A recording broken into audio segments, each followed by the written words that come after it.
What does promise all accept, and how does it behave on failure?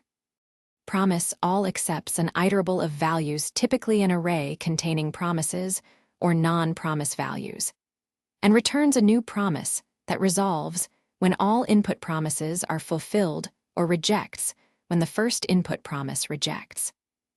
What exactly exists is an internal aggregation promise created by promise all, an internal counter tracking how many input promises have fulfilled, a result array preserving input order, and rejection logic that short-circuits on the first failure.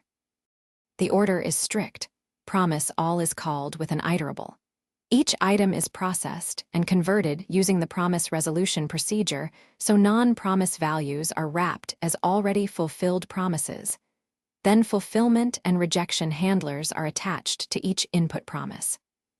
Each time an input promise fulfills its value is stored at the corresponding index in the result array, and the internal counter is incremented. When the counter equals the total number of input items, the aggregation promise transitions to fulfilled with the result array. If any input promise rejects, the rejection handler immediately transitions the aggregation promise to rejected with that rejection reason, and further results are ignored even if other promises later fulfill. The causal chain is iterable past, promises normalized, handlers attached, one promise rejects, aggregation promise rejects immediately, remaining results do not affect final state.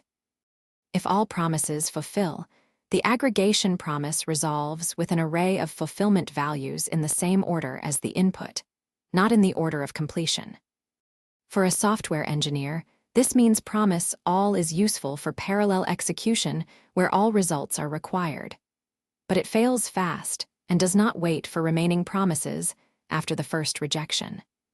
Promise all accepts an iterable of promises or values and returns a promise that resolves with all results if every promise fulfills, but rejects immediately when the first promise fails.